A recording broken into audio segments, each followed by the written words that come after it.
Supercrack Estrella presenta el juego que se hizo viral por unas escenas zombies, Stalker Shadow of Chernobyl, un juego profético que nos mostraría el futuro muy cercano. ¿Cuánto hay de real en el cauterizador cerebral ubicado en el Bosque Rojo, en este juego que tan real nos parece hoy en día con todo lo que está ocurriendo? Stalker Shadow of Chernobyl es un videojuego de disparos en primera persona y horror de supervivencia desarrollado por GSC Game World.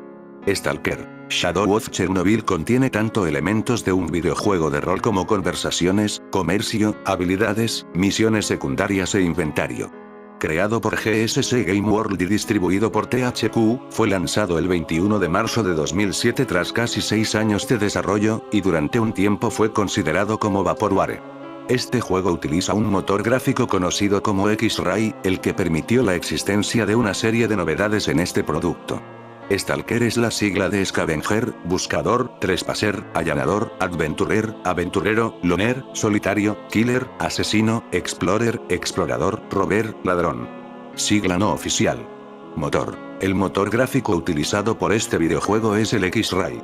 Este es un potente y moderno motor DirectX 9, que cuenta con las siguientes características. Posee gráficos de gran realismo con desalineación de más de 1 millón de polígonos en pantalla. Permite vastos espacios abiertos de hasta 4 kilómetros y entornos interiores detallados. Iluminación dinámica por píxel. Ciclo día-noche dinámico. Efectos meteorológicos dinámicos. Juego. Este videojuego permite una modalidad de juego en primera persona.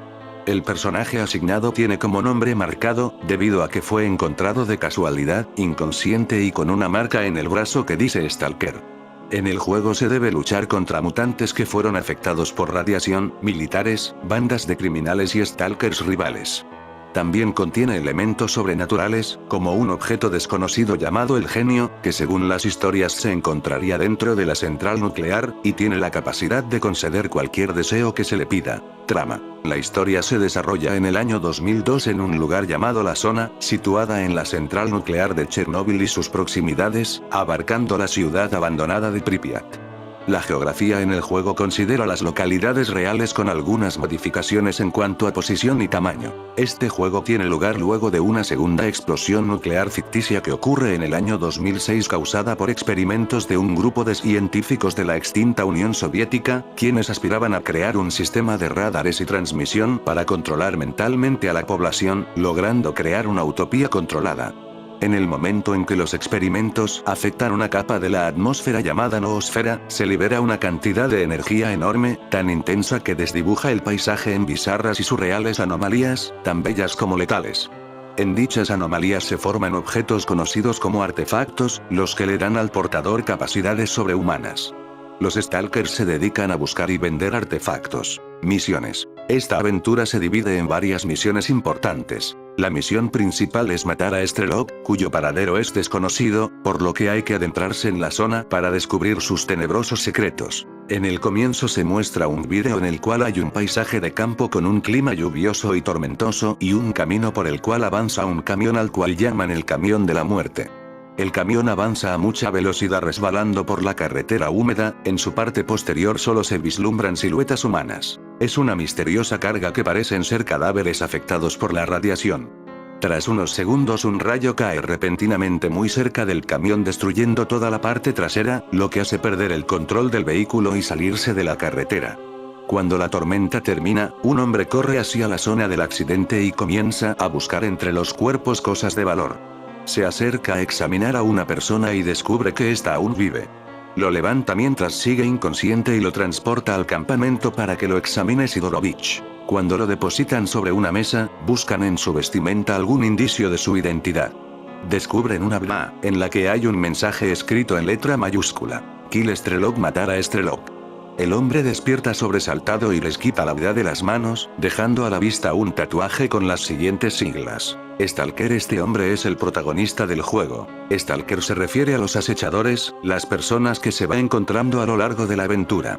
Los Stalkers pedirán que hagan misiones para ellos, a cambio de lo que darán alguna recompensa. Pero a lo largo del juego se presenta otro significado para Stalker: zombie. Los zombies en este videojuego son personas que fueron expuestas a emisiones psíquicas de un artefacto denominado coloquialmente el cauterizador cerebral ubicado en el Bosque Rojo, o de otro emisor ubicado en las inmediaciones del antiguo lago de Yantar. Se les ve deambulando por la zona sin rumbo fijo, comiendo lo que encuentran. Al anochecer se les ve agrupados con otros zombies mascullando palabras sin sentido.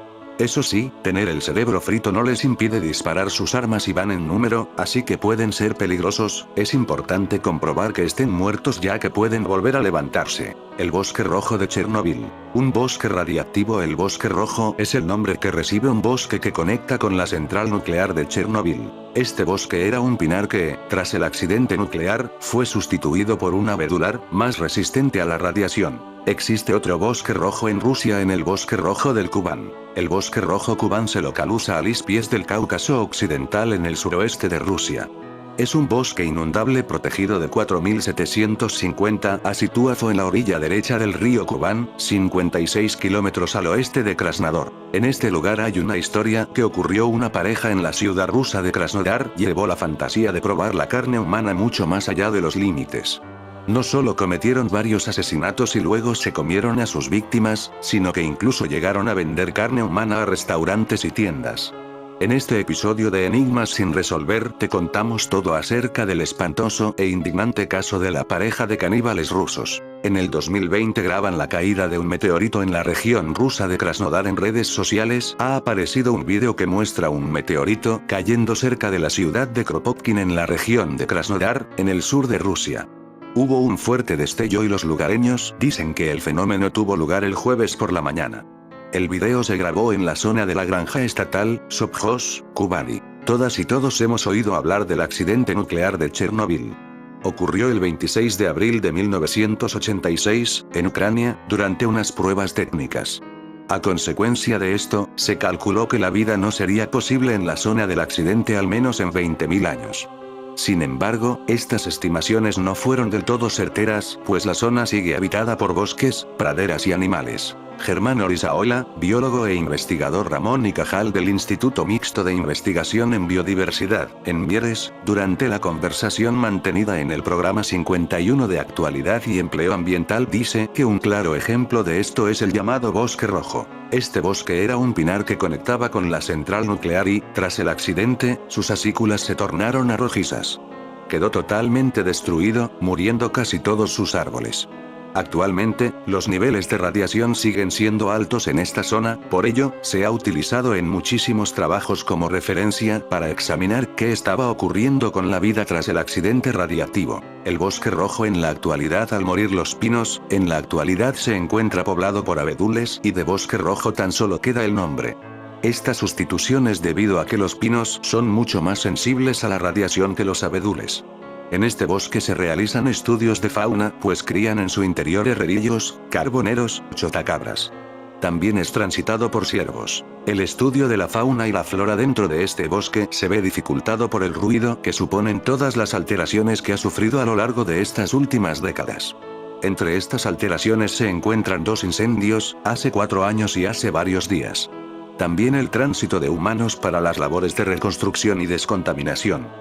Por todo esto, no es una buena referencia al estar altamente alterado por la presencia humana. Esto explica los resultados de estudios que indican que en el Bosque Rojo hay una menor diversidad que en bosques más alejados de la central, pero también menos alterados. Si bien el dramático episodio de Chernóbil colaboró a la idea del mundo virtual de juego, también lo hizo, y quizás con mayor detalle en alusiones directas, la película homónima soviética de 1979 Stalker. El film de ciencia ficción del director Andrei Tarkovsky es a su vez una adaptación de la novela Picnic Extraterrestre, 1972, de Arkady Boris Strugatsky. La película es considerada un clásico de culto en su género, y una de las mejores películas rusas de todos los tiempos. Tanto en el libro como en la película se mencionan elementos como la zona título con el que se conoció a Stalker en la mayor parte de Hispanoamérica, genio, y lo más característico, el tornillo arrojadizo que usan los Stalkers para hallar caminos libres de anomalías en la zona, lo que es sin lugar a dudas la prueba más veraz de la relación entre dichas obras, pese a la infinidad de cambios introducidos en la creación argumental del videojuego. videojuego con respecto a la película y la novela. El guión fue fruto de la colaboración entre los hermanos Strugatsky y el director, aunque este último no aparezca como guionista en los títulos de crédito 7. Hay una enorme distancia entre el guión y la novela original. En esta aparecen numerosos stalkers, naves y objetos misteriosos. En el guión, al que Arkady se refirió como una parábola de la novela, solo aparece un stalker con propósitos muy distintos de los del libro original y la trama se reduce a un solo episodio que se desarrolla en un único día 8. Un accidente en la máquina de revelado de negativos de los estudios Mosfilm acabó con la mayor parte de la película. Ante la negativa del Comité Estatal para la Cinematografía de la URSS de compensar las pérdidas, Tarkovsky redimensionó la película en 2 partes. Para la primera emplearía el material salvado, y para la segunda consiguió una ampliación del presupuesto original. Primera parte. En un país no especificado surgió una zona, llamada zona de aterrizaje según el libro, en donde corría el rumor, entre otras cosas, de que había caído un meteorito o había habitado sobre el lugar una civilización extraterrestre. La zona fue evacuada, cerrada y se encuentra resguardada continuamente por un fuerte cerco militar. Todo esto porque la mayoría de las personas que entraba a la zona no regresaba nunca. Sin embargo, algunas personas, los stalkers, se dedicaban a llevar gente a la zona, en su mayoría, gente desesperada. En la segunda secuencia, el stalker, protagonista de la película, sale de su cama, donde yacían dormidas también su esposa y su hija pequeña.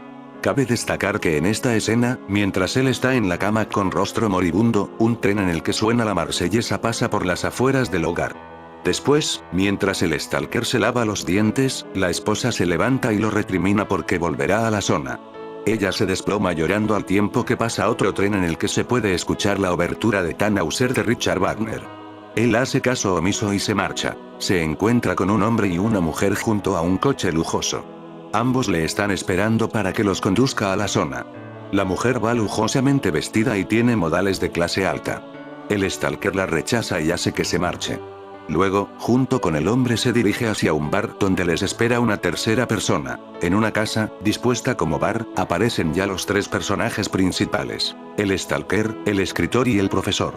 Estos 2 últimos no se conocen y cada uno le ha pagado por separado al stalker para que los conduzca a la zona, hacia donde emprenden el viaje en un jeep.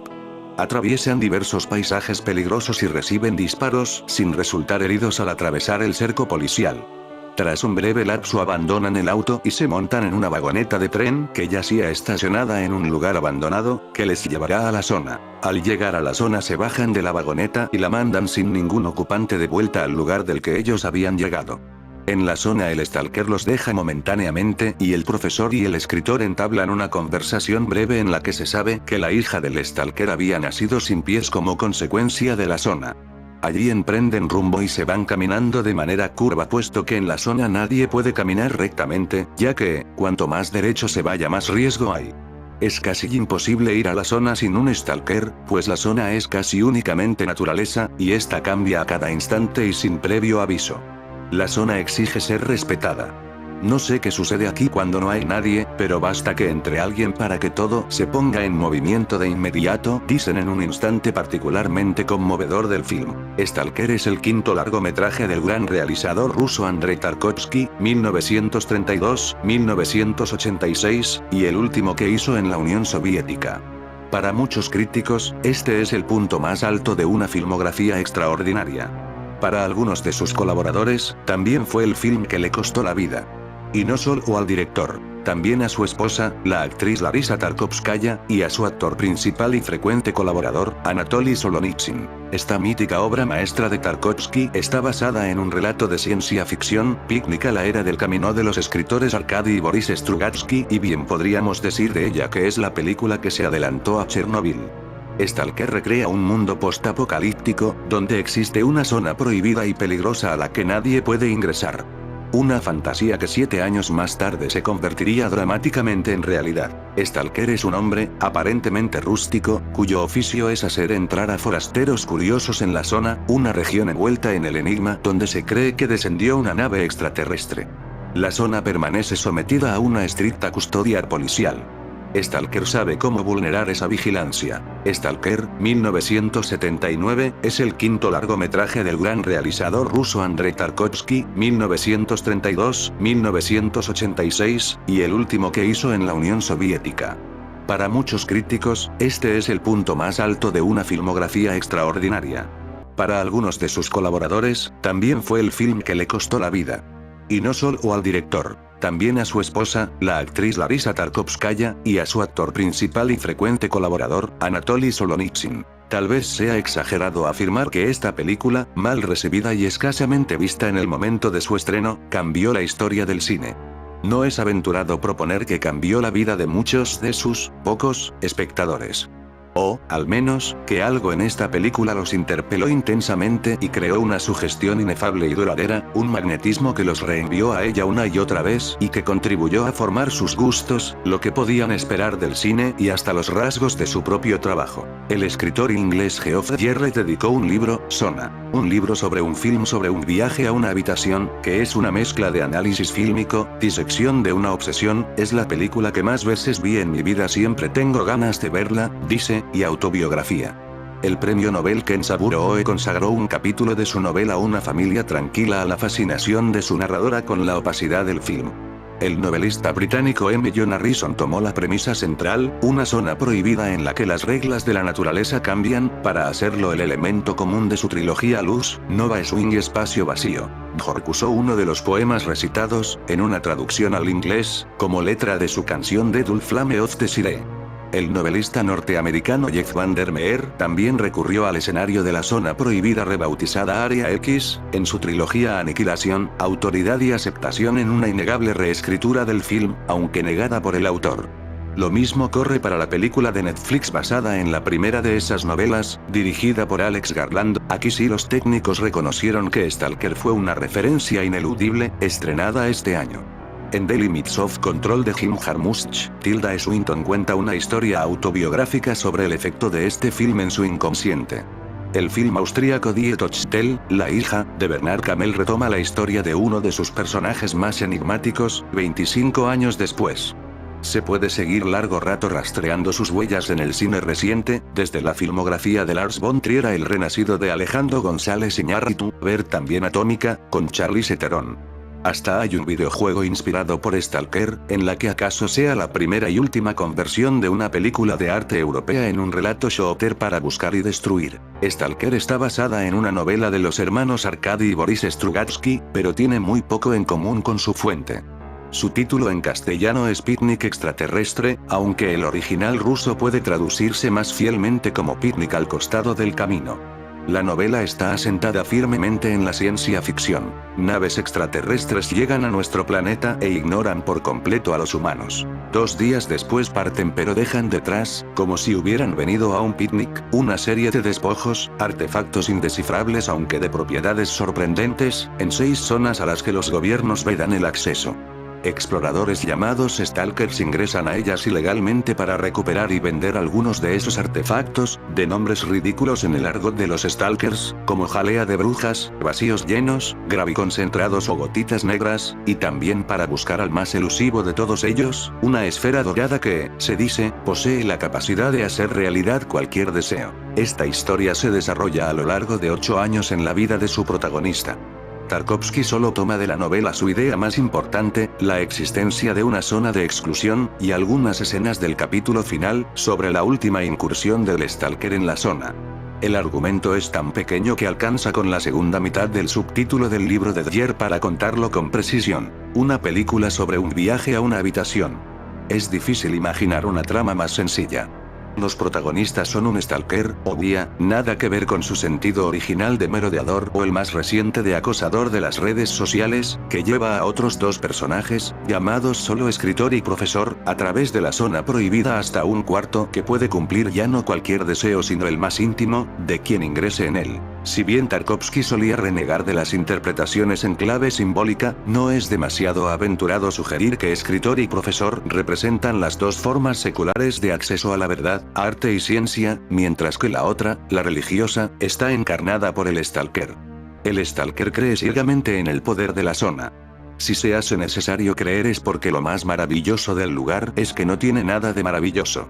Vemos unas piedras incandescentes, un terreno que palpita como si fuera de arenas movedizas, enormes habitaciones subterráneas con dunas, ¿de dónde salió el viento para formarlas?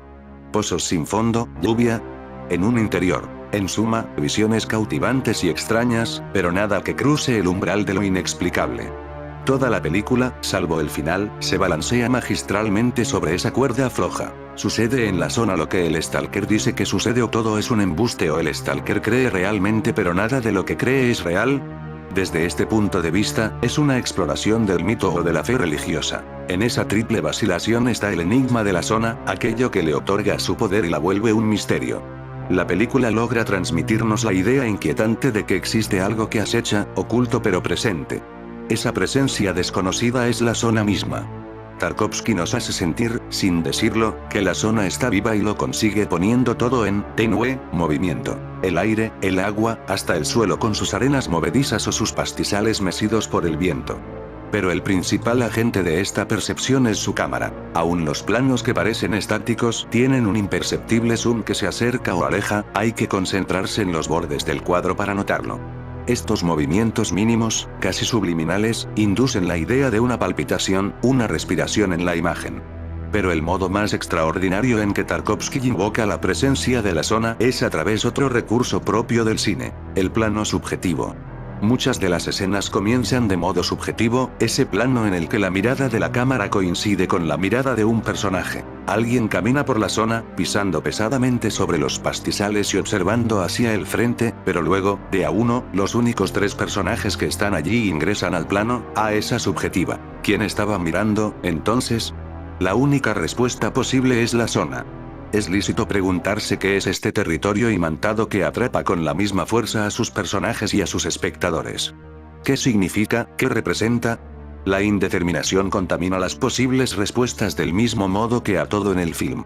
Se dijo que la zona podía representar al Gulag, los campos de detención del estalinismo. Sin embargo, los personajes luchan por ingresar, no por salir. Además, la película tiene un preciso código de colores. El mundo exterior es sepia, la zona está en color, lo que sugiere la paradoja de que la verdadera prisión es el monocromático afuera. Este uso del color, además, refuerza el paralelo entre Stalker y El Mago de Oz, la película de Victor Fleming en la que Dorothy y sus tres amigos deben cruzar el reino Oz para encontrar al mago que puede hacer realidad sus deseos. El mundo de Dorothy es sepia, pero Oz existe en un afiebrado technicolor, como la zona de Tarkovsky. Desde este punto de vista, la zona puede pensarse ya no como el epicentro del estalinismo, sino como el occidente tras la cortina de hierro. Ese territorio de abundancia y libertad vedado a los soviéticos, donde podía parecer que todos los deseos se volvían realidad. Y, desde luego, la zona prohibida también puede ser literalmente lo que dice el film, una zona cercada tras ser golpeada por un desastre como los de Tunguska, en Siberia, donde en 1908 la posible caída de un meteorito arrasó con kilómetros de bosques, o, proféticamente, la de Chernobyl. Tarkovsky dijo: "Siempre me preguntan qué representa la zona. La única respuesta posible es que la zona no existe. El Stalker inventó la zona para llevar allí a personas muy infelices e imponer en ellos la idea de la esperanza. El cuarto de los deseos es también una creación del Stalker, otra provocación en la cara del mundo material. Esta provocación se corresponde con un acto de fe. Sin embargo, estas afirmaciones entran en franca contradicción con el final del film, que lo saca del terreno de incertidumbre que venía transitando y lo ubica inapelablemente en el género fantástico. No hay duda de que Mónica, la hija del Stalker, una víctima de la zona, hace algo abiertamente inexplicable, comparable a los milagros que el Stalker afirma que suceden en la zona. Esta escena es la única fuera de ese lugar que sucede en color, lo que crea un vínculo entre el milagro que presenciamos y el territorio prohibido.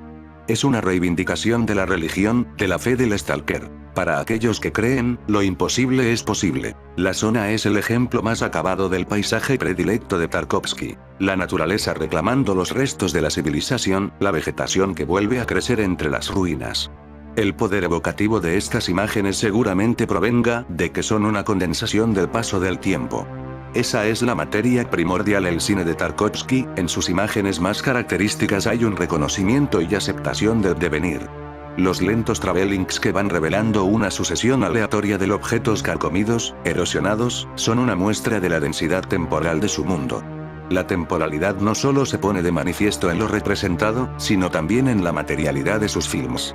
En su libro sobre la película, Gier dice: Al principio puede haber una fricción entre nuestras expectativas sobre el tiempo y el tiempo Tarkovsky, y esta fricción se está incrementando en el siglo XXI, a medida que nos alejamos del tiempo Tarkovsky hacia el tiempo idiota en el que nada puede durar, y nadie puede concentrarse en nada, por más de 2 segundos. Esto no es una hipérbole. Según el sitio Cinemetrics, un plano en una película actual dura un promedio de 2 segundos.